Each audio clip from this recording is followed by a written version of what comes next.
Good morning students. Last lecture में हम लोगों ने इकोनॉमिक्स की का जो थर्ड चैप्टर है लिबरलाइजेशन, प्राइवेटाइजेशन एंड ग्लोबलाइजेशन, इसमें हम लोगों ने देखा था कि किस तरीके से इंडिया में क्राइसिस आता है और क्राइसिस आने के बाद 1991 से हमारी इंडियन इकोनॉमी में ड्रास्टिक चेंज होते हैं।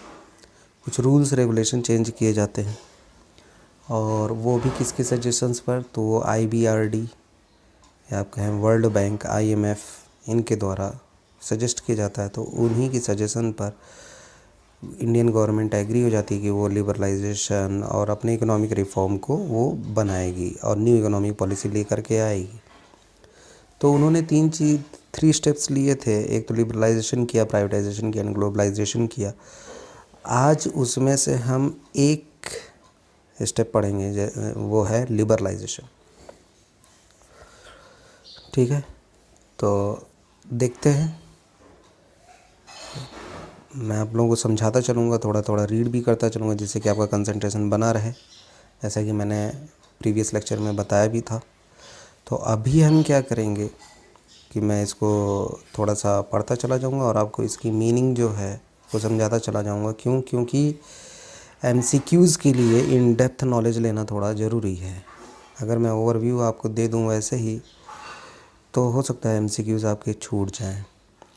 तो इन डेप्थ हमें थोड़ा पढ़ना ही पड़ेगा, क्योंकि MCQs 20 मार्क्स के आते हैं।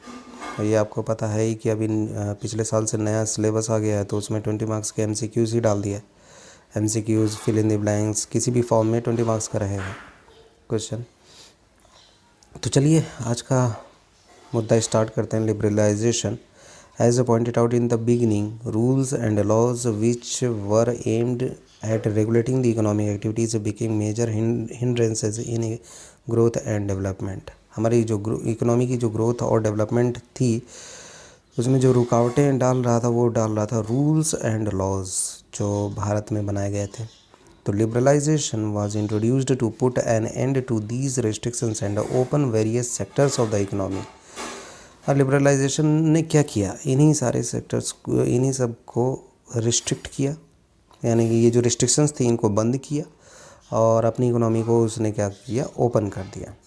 दो a few liberalisation measures were introduced in 1980 in areas of industrial licensing, export import policy, technology upgradation, fiscal policy and foreign investment। Reform policies initiated in 1991 were more comprehensive. ऐसा हुआ था कि 1980 में भी कुछ रिफॉर्म्स किए गए थे, जैसे कि इंडस्ट्रियल लाइसेंसिंग किया गया, एक्सपोर्ट इंपोर्ट पॉलिसी बनाई गई, फिजिकल पॉलिसी थी, टेक्नोलॉजिकल अपग्रेडेशन, इन सब के लिए था। लेकिन 1991 में इसे और कॉम्प्रिहेंसिव कर दिया गया और बढ़ा चढ़ा करके किया गया। Let us study some important areas such as the industrial sector, financial sector, tax reforms, foreign exchange markets and trade and investment sectors which received greater attention in and after 1991। तो ज़रा अब हम लोग देख लेते हैं कि industrial sector, financial sector, tax reforms, foreign exchange market, इन सब पे क्या किस तरीके से ध्यान दिया गया 1991 के बाद। ठीक है, तो सबसे पहले देखते हैं D regulation of industrial sector in India. Regulatory mechanisms were enforced in various ways. Industrial licensing, under which every entrepreneur had to get permission from government officials to start a firm, close a firm or decide the amount of goods that could be produced।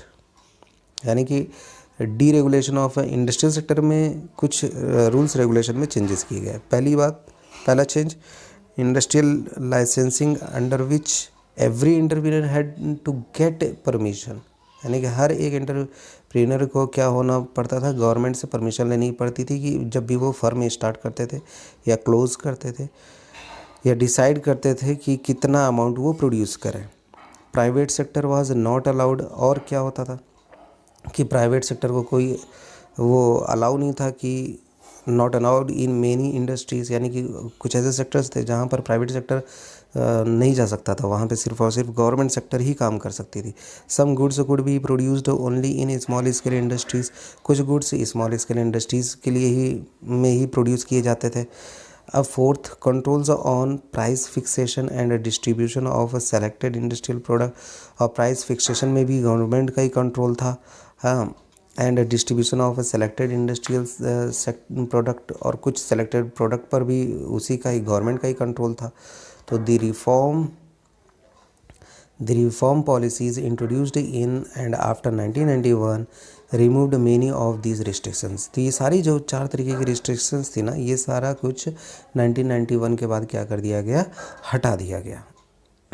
Industrial licensing was abolished for almost all but product categories, alcohol, cigarettes, hazardous chemicals या industrial explosive, electronics, aerospace and drugs and pharmaceuticals, इन सब पर जो industrial licensing थी वो सारी क्या कर दी गई, हटा दी गई। यानी कि अगर आपको ये सब प्रोड्यूस करना होता था तो फिर आपको क्या करना पड़ता था, लाइसेंस लेना पड़ता था, और अब इन लाइसेंस का झाड़ इन्होंने क्या किया, ख़त्म कर दिया। The only industries which are now reserved for the public sector are a part of defense equipment। यानी कि पब्लिक सेक्टर अब सिर्फ और सिर्फ किस में काम करता है, पहले इन सब चीज़ों में जो ऊपर दिया हुआ है इसमें पब्लिक सेक्टर भी काम करता था, ज़्यादातर पब्लिक सेक्टर ही करता था, प्राइवेट सेक्टर तो करता नहीं था, तो प्राइवेट सेक्टर को इसमें शामिल किया गया, ठीक है। और जो डिफेंस की जो चीज़ें बनती है वो प्राइवेट सेक्टर को नहीं दिया गया, वो पब्लिक सेक्टर के ही पास रहा। डिफेंस के जो इक्विपमेंट वगैरह बनते हैं, atomic energy generation and railway transport, ये सब पब्लिक सेक्टर के पास रहा। Many goods produced by small scale industries have now been dereserved. कई ऐसे गुड्स थे जो कि स्मॉल स्केल इंडस्ट्रीज़ में प्रोड्यूस होते थे, अब उनको क्या कर दिया गया, डी रिजर्व कर दिया गया। In many industries the market has been allowed to determine the prices. यानी कि और कई सारे इंडस्ट्रीज़ में मार्केट को ये दे दिया गया अधिकार कि भाई आप ही प्राइसेस को क्या करेंगे, डिटरमाइन करेंगे। यहाँ पे डी रिजर्व्ड का मतलब ये कि कोई ज़रूरी नहीं कि अभी स्मॉल स्केल इंडस्ट्री ही उसको प्रोड्यूस करे, अब कोई भी उसे प्रोड्यूस कर सकता है। फाइनेंशियल सेक्टर रिफॉर्म्स, ये हो गया इंडस्ट्रियल सेक्टर की बात हो गई। अब देखते हैं हम लोग फाइनेंशियल सेक्टर रिफॉर्म्स के बारे में। Financial sector include financial institutions such as commercial banks, investment banks, stock exchange operations and foreign exchange market, ये सारी चीज़ें फाइनेंशियल सेक्टर में क्या होती है, इंक्लूड होती हैं।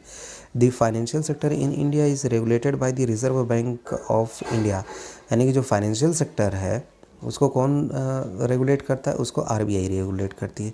You may be aware that all banks and other financial institution in India are regulated through various norms and regulation of the RBI.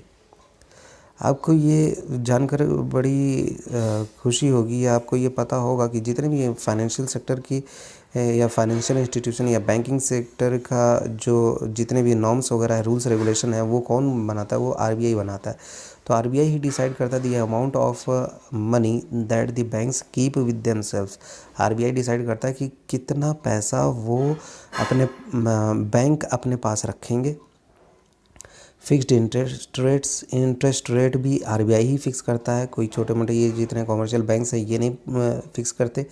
Nature of lending to various sectors et cetera, यानी कि और भी various sectors को हम किस तरीके से land करेंगे वो भी कौन डिसाइड करता है, तो वो भी डिसाइड करता है हमारा बैंक ही डिसाइड करता है, आरबीआई।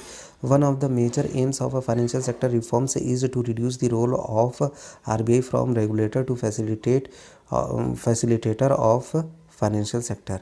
यानी कि एक रिफॉर्म ये भी किया गया कि आरबीआई की कुछ रोल को क्या किया गया, कम किया गया कि वो रेगुलेटर से किससे बन जाए, फैसिलिटेटर बन जाए। यानी कि वो ये सारी चीज़ें रूल्स रेगुलेशन बना रहा था, तो इसको भी थोड़ा सा हटाने की कोशिश की गई। This means that the financial sector may be allowed to take decisions on many matters without consulting the RBI। अब क्या इसका ये मतलब हुआ कि अब फाइनेंशियल सेक्टर्स खुद डिसीजंस वगैरह कुछ डिसीजंस ले सकता था आरबीआई से बिना कंसल्ट किए हुए, ठीक है। वरना सारे फाइनेंशियल डिसीजंस कौन लेता था, तो वो सारे फाइनेंशियल डिसीजन आरबीआई लेता था।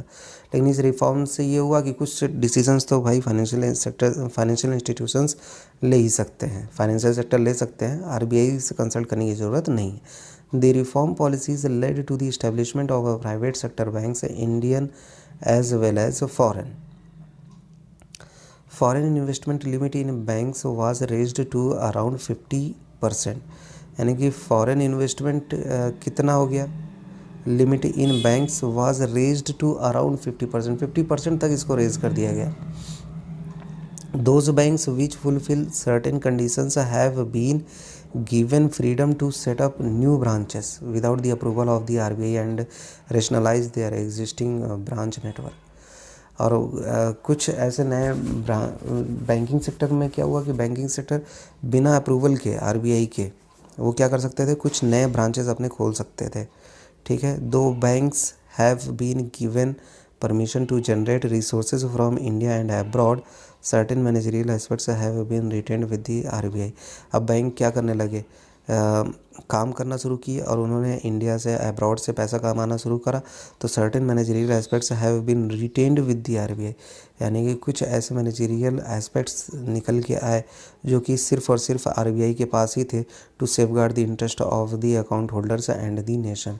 जैसे कि जो अकाउंट होल्डर हैं उनके पैसों को सेफ बनाया जा सके, उनके इंटरेस्ट को बनाया जा सके और नेशन के इंटरेस्ट को बनाया जा सके। इसका क्या मतलब है ये समझ लेते हैं। आरबीआई ने क्या किया कि बहुत सारी फ्रीडम तो दे दी बैंकों को कि भाई आप कुछ डिसीजंस वगैरह लीजिए, ठीक है, लेकिन आरबीआई ने कहा कि नहीं, कुछ ऐसी चीज़ें हैं जहाँ पर हम क्या करेंगे, हम अपने पास ही वो अधिकार रखेंगे, वो सारे राइट्स हम अपने पास रखेंगे, वो हम आपको नहीं देंगे, जिससे कि अकाउंट होल्डर को प्रॉब्लम ना आए, उसका इंटरेस्ट बना रहे। कहीं ऐसा ना हो कि अकाउंट होल्डर को ये लगने लगे कि भाई बैंक हमें लूट रहे हैं। तो ऐसी कंडीशंस में आरबीआई ने कहा कि नहीं, कुछ चीज़ें हम अपने पास ही रखेंगे। तो foreign institutional investors such as merchant bankers, mutual funds and pension funds are now allowed to invest in Indian financial market। अब फॉरेन इंस्टीट्यूशनल इन्वेस्टर जो थे एफआईआईज, जैसे कि मर्चेंट बैंकर्स वगैरह हैं, या म्यूचुअल फंड में पैसा जैसे इन्वेस्ट होता है, पेंशन फंड्स होते हैं, उनको अलाउ किया गया कि भैया आप क्या कर सकते हैं, इंडियन फाइनेंशियल मार्केट में आकर के पैसा लगा सकते हैं। बाहर से इंडियन मार्केट में आकर के आप क्या कर सकते हैं, पैसे को लगा सकते हैं। तो आज के लिए हम लोग यहाँ तक हम लोगों ने पढ़ लिया है। आई थिंक आप इतना ही पढ़िए, इसी को बार बार पढ़िए, बार बार देखिए, समझिए कि आखिर क्या क्या कैसे कैसे हुआ। इसके नेक्स्ट पार्ट में हम लोग इसको एंड कर देंगे, लिबरलाइजेशन को, नेक्स्ट लेक्चर में, ठीक है, जो हम टैक्स रिफॉर्म से स्टार्ट करेंगे। होप आपको ये सारी चीज़ें समझ में आई होगी जो अभी हम लोगों ने ऊपर पढ़ा। एक शॉर्ट में मैं आपको बता दूं कि बस सीधा सीधा उन्होंने क्या किया, थोड़ा सा बैंक के राइट्स को बढ़ा दिया, जहाँ जहाँ पे इंडस्ट्रियल सेक्टर में रिस्ट्रिक्शंस थी उन रिस्ट्रिक्शंस को हटाया, वो सारे हम लोगों ने ऊपर डिस्कस किया है। और आरबीआई को क्या क्या, बैंकिंग सेक्टर को क्या क्या बेनिफिट्स मिले, आरबीआई ने कौन कौन से राइट्स दिए बैंकिंग सेक्टर को, ये हमें थोड़ा बहुत समझ में आया ऊपर, जितना इन्होंने बताया, ठीक है। अब हम लोग बाकी आगे के लेक्चर्स में हम लोग tax reforms, foreign exchange reform, ये सारी चीज़ें हम लोग नेक्स्ट लेक्चर में देखेंगे। Thank you.